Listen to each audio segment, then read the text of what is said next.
Hello दोस्तों, मैं हूँ राज। दोस्तों आइए हम लोग 66वीं बीपीएससी का क्वेश्चन सॉल्व करते हैं डीआई स्टैटिक्स का। इनमें से 4 में से 2 क्वेश्चन बनाना होता है हमें। डीआई स्टैटिक 72 नंबर का आता है जीएस पेपर 1 में, और इसे हम लोग सॉल्व करते हैं। इसमें सिर्फ 5 से 6 फार्मूला का यूज हुआ है। आइए हम लोग कॉपी में देखते हैं।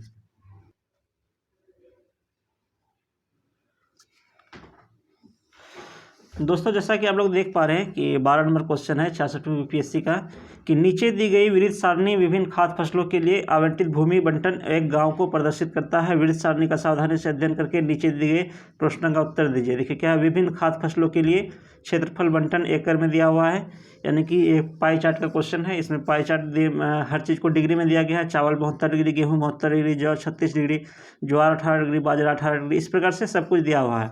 आइए हम लोग इसको क्वेश्चन को एक एक करके सारा क्वेश्चन को सॉल्व करते हैं।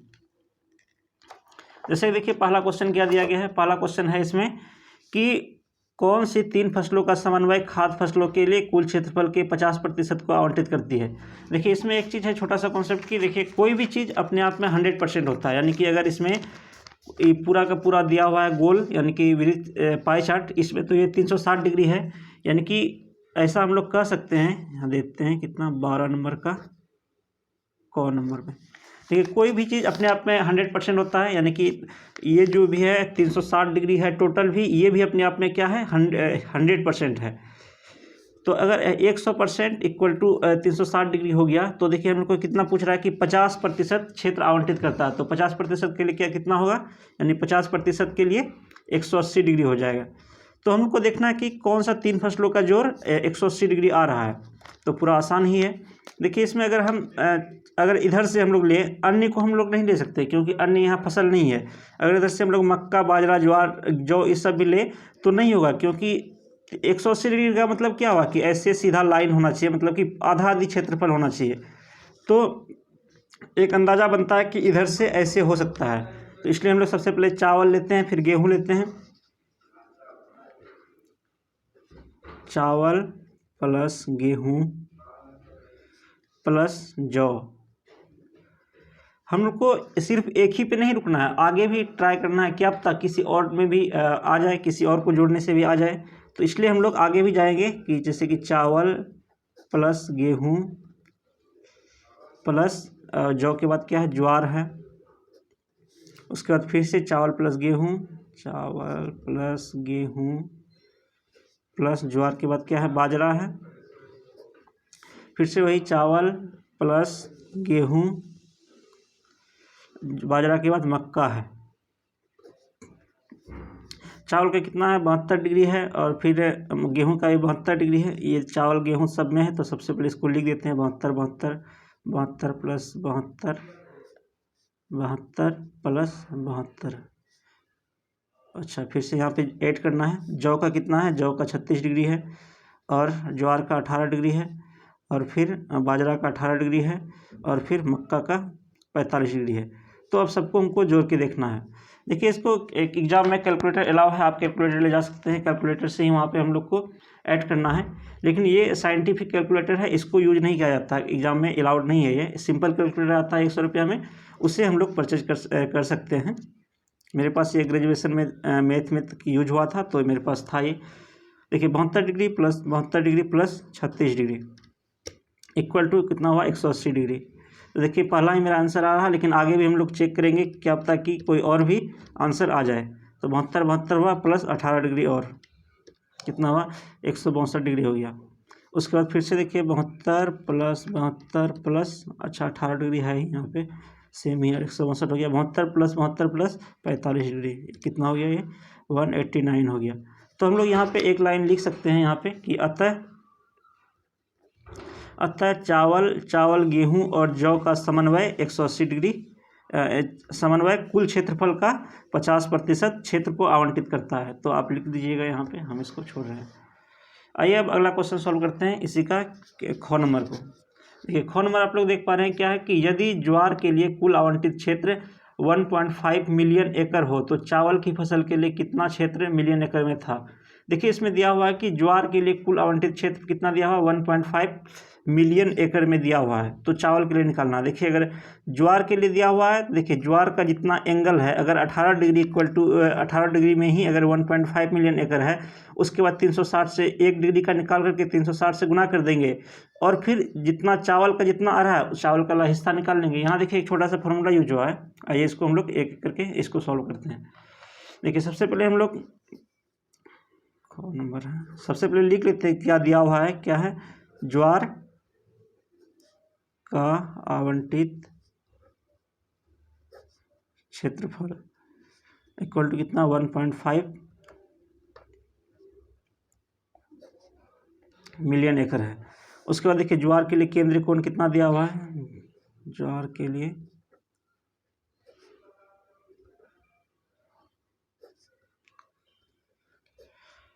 देखिए ज्वार के लिए केंद्र कोण यहाँ पे 18 डिग्री दिया हुआ है, 18 डिग्री है यहाँ पे ज्वार के लिए 18 डिग्री दिया हुआ है।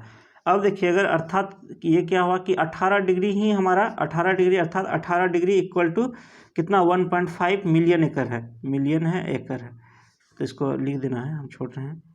तो देखिए 1 डिग्री इक्वल टू कितना हुआ, 1.5/18, तो ये हमारा 1 डिग्री इक्वल टू निकल गया। अब अगर 1 डिग्री इक्वल टू इतना आया, इसलिए कुल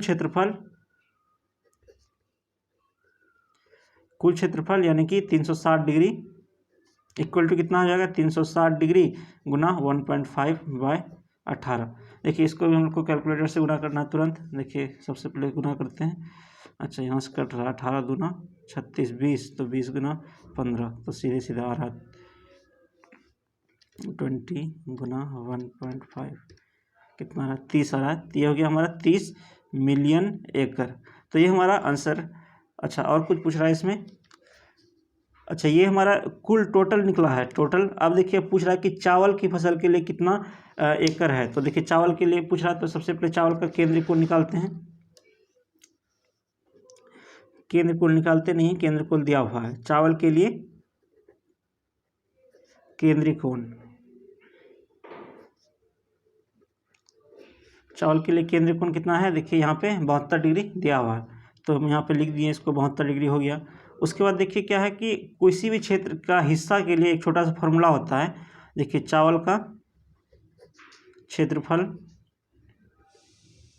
या चावल का हिस्सा, एक फॉर्मूला होता है θ/360 गुना कुल क्षेत्रफल, यानी कि कुल मान जो भी रहे, इसमें क्षेत्रफल है इसलिए कुल क्षेत्रफल लिखे हैं। थीटा कितना है इसका, 72 डिग्री है, तो यहाँ पे 72/360 गुना कुल कितना आया था मेरा, कुल क्षेत्रफल 30 आया है, तो 30 हो जाएगा। देखिए 0 0 खत्म हो गया, 36 दूना 72 हो गया, 3 दूना 6 हो गया, यानी कि ये हमारा 6 मिलियन एकड़ हो गया, यानी कि ये हमारा ख नंबर भी बन गया। आइए दोस्तों हम लोग गौ नंबर क्वेश्चन को सॉल्व करते हैं, 12 का गौ नंबर। देखिए गौ नंबर क्वेश्चन में क्या दिया हुआ है कि यदि गेहूं का उत्पादन जौ के उत्पादन का 6 गुना हो तो गेहूं व जौ के प्रति एकड़ उत्पादन का अनुपात क्या होगा। यहाँ पर देखिए एक सवाल समझिए क्या है, गेहूं का उत्पादन है जौ के उत्पादन का 6 गुना, यानी 6 गुना कौन है, गेहूं है 6 गुना, जौ, तो अगर हम जौ को मान लेंगे x है तो गेहूं क्या होगा, अपने आप में 6x हो जाएगा। उसके बाद क्या है, तो गेहूं व जौ के प्रति एकड़ उत्पादन का अनुपात क्या होगा। देखिए प्रति एकड़ उत्पादन को हम लोग उत्पादकता कहते हैं, और उत्पादकता का एक छोटा सा फॉर्मूला होता है कि उत्पादन जो टोटल उत्पादन बटा टोटल क्षेत्रफल, ये हमारा उत्पादकता निकल जाता है। आइए इसको हम लोग सॉल्व करते हैं। देखिए यहाँ पे हम लोग को जौ को मानेंगे तो गेहूं अपने आप 6 इंटू हो जाएगा जितना मानेंगे, तो हम लोग मानते हैं। देखिए माना कि जौ का उत्पादन इक्वल टू P यूनिट मान लिया हम लोग, P माने। उसके बाद देखिए इसलिए गेहूं का उत्पादन इक्वल टू कितना हो जाएगा, 6P हो जाएगा प्रश्न से, या यहाँ पे इसलिए या प्रश्न से लिख सकते हैं, हो गया। उसके बाद देखिए कुल क्षेत्रफल भी दिया हुआ नहीं है, तो कुल क्षेत्रफल भी मानेंगे। इस प्रश्न का डेटा हमको इसमें यूज नहीं करना है, अगर मेन प्रश्न में यहाँ कोई डेटा रहता तो उसको सारा प्रश्न में यूज करते हैं हम लोग। तो क्या है, कुल क्षेत्रफल को भी हम लोग मान लेते हैं, कुल क्षेत्रफल इक्वल टू x एकड़ मान लिए, x एकड़ हो गया। अब देखिए जौ का केंद्रीय कोण कितना दिया हुआ है,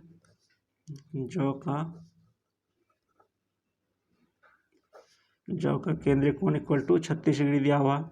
गेहूं का केंद्रीय कोण इक्वल टू देखिए कितना दिया हुआ है, 72 डिग्री दिया हुआ है, तो इसका भी 72 डिग्री लिख लिए। अब देखिए एक छोटा सा यहाँ पे लाइन एक खींच देते हैं, यहाँ पे लिखते हैं जौ के लिए, क्या कि जौ का उत्पादकता निकालना है, यहाँ पर गेहूं का निकालना है।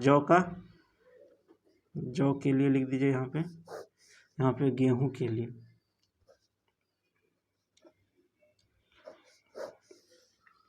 देखिए जौ का उत्पादन क्या हो गया, उत्पादन इसका P हो गया, इसका उत्पादन कितना हो गया, उत्पादन 6P हो गया, 6P यहाँ पे हो गया यहाँ से। उसके बाद देखिए जौ का क्षेत्रफल निकालते हैं अब, जौ का क्षेत्रफल वैसे ही निकलेगा थीटा बटा 360 इंटू कुल क्षेत्रफल। देखिए थीटा यहाँ पे कितना हो जाएगा, इसका जौ का कितना थीटा दिया हुआ है, यहाँ पे लिखे हम लोग 36 डिग्री है, 36 बटा 360, और कुल क्या माने, कुल क्षेत्रफल हम लोग x माने हैं, तो यहाँ पे x हो जाएगा 36 दाही 360 यानी कि x/10 हो गया ये। उसके बाद इसका क्षेत्रफल निकालते हैं, गेहूं का क्षेत्रफल इक्वल टू कितना हो जाएगा, गेहूं का कितना हो गया 72 है, 72 बटा 360 इंटू कितना हो जाएगा, टोटल क्षेत्रफल कितना माने हैं, x माने हैं। देखिए 36 दूना 72, 36 दाही 360, 2 5 10 यानी कि x/5 हो गया। तो ये हमारा ये x/10 यहाँ पे निकला क्षेत्रफल, और यहाँ पे गेहूं का क्षेत्रफल निकला x/5। अब देखिए वही फॉर्मूला यूज करेंगे उत्पादकता वाला, जौ का उत्पादकता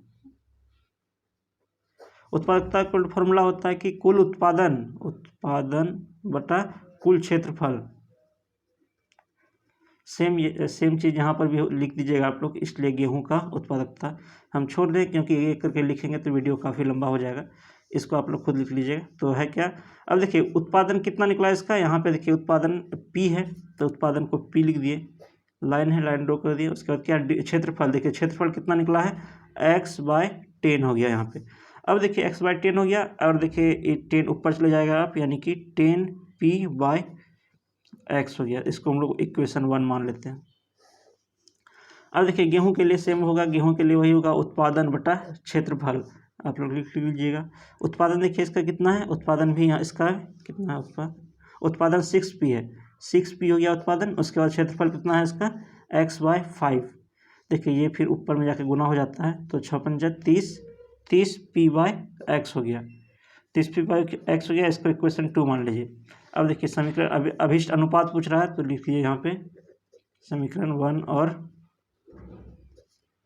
2 से अभिष्ट अनुपात में देखिए शब्द को ध्यान में रखना है कि किसका अनुपात पूछ रहा है, तो गेहूं व जौ के प्रति एकड़ उत्पादन का अनुपात। तो सबसे पहले गेहूं है, तो गेहूं को हम लोग ऊपर में रखेंगे, तो गेहूं का कितना था 30P/x, और इसका है 10P/ दिख रहा है वीडियो में, 10P/x हो गया। तो देखिए x खत्म, p खत्म, 0 0 खत्म, इक्वल टू 3:1, ये हमारा आंसर हो गया। तो ये हमारा घ नंबर बन गया। आइए हम लोग घ नंबर को सॉल्व करते हैं।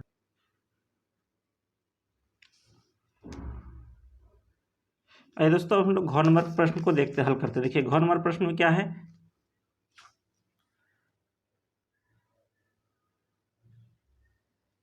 घ नंबर में क्या, देखिए यदि चावल का प्रति एकड़ उत्पादन, वीडियो ब्लर आ रहा है,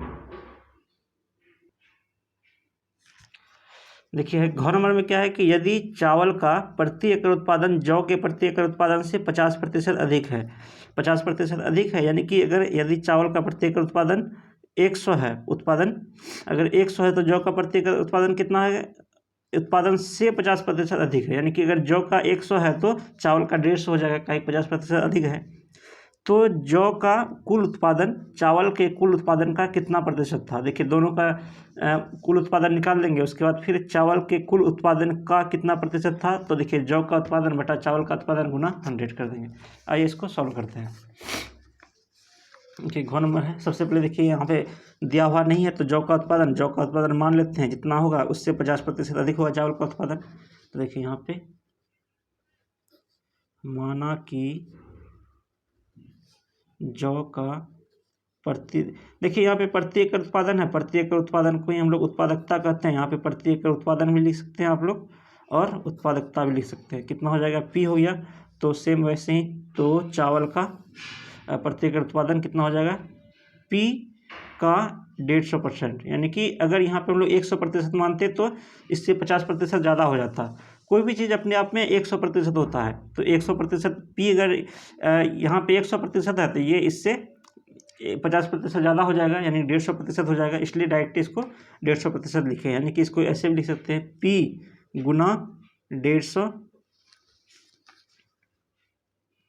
ब्लर का हो जाता है, 150/100 इक्वल टू हो गया 3P/2 हो गया। तो ये हमारे यहाँ तक हुआ। एक सेकेंड,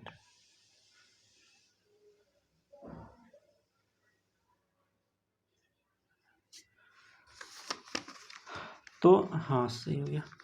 तो देखिए यहाँ तक हो गया हमारा। दोनों का प्रति एकड़ उत्पादन हम लोग मान लिए हैं। अब देखिए कुल क्षेत्रफल भी मानना पड़ेगा, काहे कि हम लोग को उत्पादकता निकालना है। तो देखिए माना कि कुल क्षेत्रफल इक्वल टू x एकड़ मान लेते हैं, x एकड़ हो गया। तो अब देखिए इसलिए जौ का क्षेत्रफल सेम वही फार्मूला जो पहले यूज किए हैं, थीटा/360 गुना कुल क्षेत्रफल। देखिए थीटा कितना है जौ का यहाँ पे 36 डिग्री। देखिए सेम वही 36/360 गुना कुल क्षेत्रफल, x हो गया 36 दाही 360 x/10। तो ये हमारा निकल गया जौ का। अब सेम चावल का निकालते हैं, चावल का क्षेत्रफल। तो सेम हो जाएगा थीटा/360 गुना कुल क्षेत्रफल, कितना हो जाएगा 36 दूना 72, 36 दाही 2/5 खत्म x/5। तो ये हमारा निकल गया चावल का क्षेत्रफल। अब सेम उत्पादकता निकालेंगे, इसलिए जौ का उत्पादन यहाँ पे पूछ रहा है।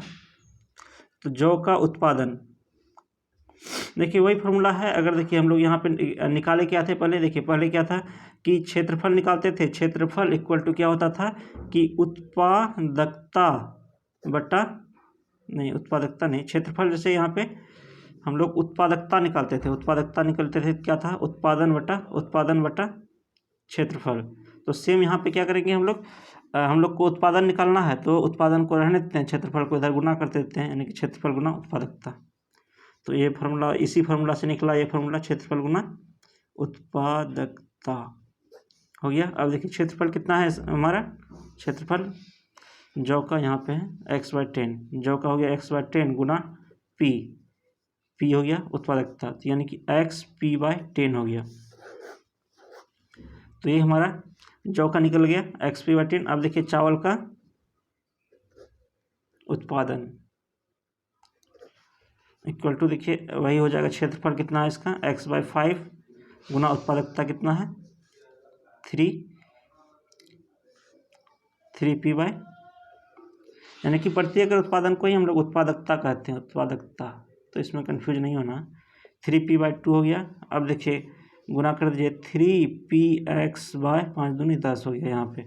अब देखिए दोनों चीज़ निकल गया। अब हम लोग को क्या निकालना है, अब अभिष्ट प्रतिशत निकालना है। तो देखिए अभिष्ट प्रतिशत का छोटा सा फॉर्मूला होता है,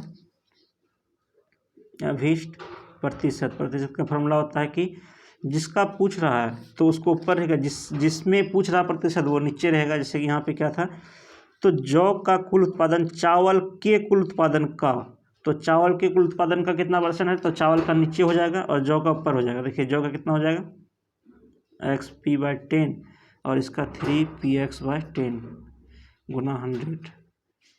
अब देखिए इसको कटाते हैं, 10 से 10 कट गया, xp से xp खत्म हो गया, 100/3 हो गया। अब 100/3 तो 33.33% होता है, कैलकुलेटर में कर सकते हैं। तो ये हमारा हो गया। तो हमारा घ नंबर का भी यही तक क्वेश्चन पूछा था, उत्पादकता कितना प्रतिशत था, तो 33%, इतना % था। तो ये हमारा घ का आंसर बन गया। आइए हम लोग इसके अब अंग नंबर को सॉल्व करते हैं। अंग नंबर में देखिए क्या है कि यदि फसलों के लिए आवंटित कुल क्षेत्रफल 5% बढ़ा दिया जाए, यानी कि जितना प्रतिशत था, अगर 100% था तो 105% हो जाएगा, क्या कि 5% बढ़ाए हैं तथा गेहूं के आवंटित क्षेत्रफल में 12% की वृद्धि कर दी जाए। देखिए गेहूं का आवंटित क्षेत्रफल पहले निकाल लेंगे, उसके बाद फिर 12% वृद्धि कर देंगे।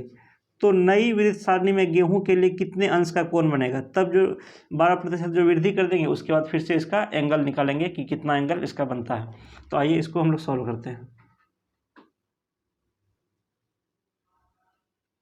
सेम इसमें भी वही करेंगे, पहले हम लोग मान लेंगे कि 100% है, माना कि कुल क्षेत्रफल 100%।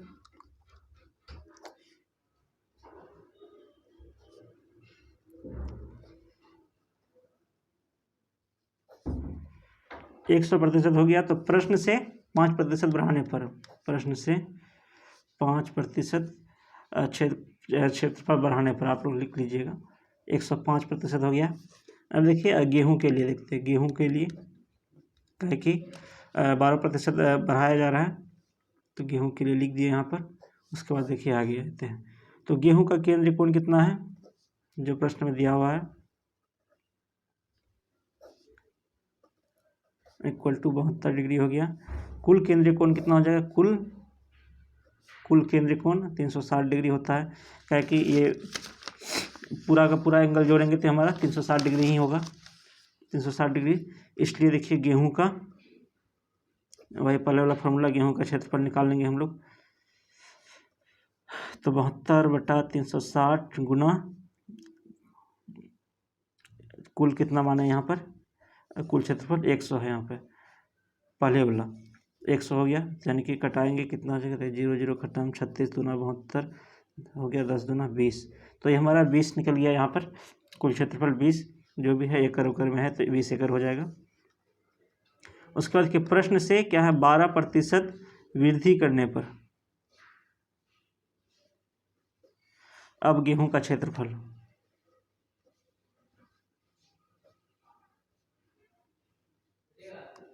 देखिए 20% है यहाँ पे, 20 वही देखिए 12% वृद्धि करेंगे, तो यानी कि 12% वृद्धि करेंगे तो क्या हो जाएगा, अगर 100 है, कोई भी चीज़ अपने आप में 100 है तो उसमें 12% वृद्धि करेंगे कितना हो जाएगा, 112% हो जाएगा। तो सेम वही कर देंगे, 20 का 112%, 20 गुना 112/100। अगर इसमें थोड़ा सा समझने में दिक्कत हो रहा है कि 112 क्यों लिखे, तो देखिए इसको हम लोग सॉल्व करते हैं, इसको भी हम लोग बता देंगे अच्छा से। देखिए इसको गुना करेंगे तो हम लोग इतना आ जाएगा, हम एक बार थोड़ा सा सॉल्व करके किए हैं, तो इसलिए जल्दी जल्दी हम बना रहे हैं, क्या कि लंबा वीडियो बन जाता है तो फिर अपलोड होता नहीं है जल्दी। अब देखिए ये कितना हो गया, इतना हो गया, अर्थात देखिए 105% इक्वल टू 360 डिग्री। अब देखिए 12% बढ़ाने पर देखिए यहाँ पे 105% हो गया, 105% इक्वल टू 360 डिग्री हो गया, तो देखिए 1% इक्वल टू कितना हो जाएगा, 360/105, यानी कि इतना होगा। तो अब देखिए अब इसमें एंगल निकालना है हमको, तो यानी कि 22.4 क्षेत्रफल रहने पर, तो देखिए 22.4 का प्रतिशत रहने पर देखिए कितना हो जाएगा, 360/105, यानी 1% में इतना एंगल बन रहा है, तो इसमें गुना कर देंगे 22.4। भाई हम लोग इससे गुना करते हैं कैलकुलेटर से, कुछ कट रहा है नहीं कट रहा है, देखिए 360 गुना कर देंगे 22.4, कितना होगा 8064, जितना होगा उतना बटा 105 हो गया, दिख रहा है यहाँ पे, दिख रहा है, इतना हो गया। इसमें डिवाइड कर देंगे 105 से, कितना आ रहा 76.8, तो ये हमारा आंसर हो गया, इतना डिग्री का एंगल बन रहा है। तो देखिए हम लोग का 12 नंबर पूरा बन गया। आइए हम लोग अब 13 नंबर क्वेश्चन को सॉल्व करते हैं।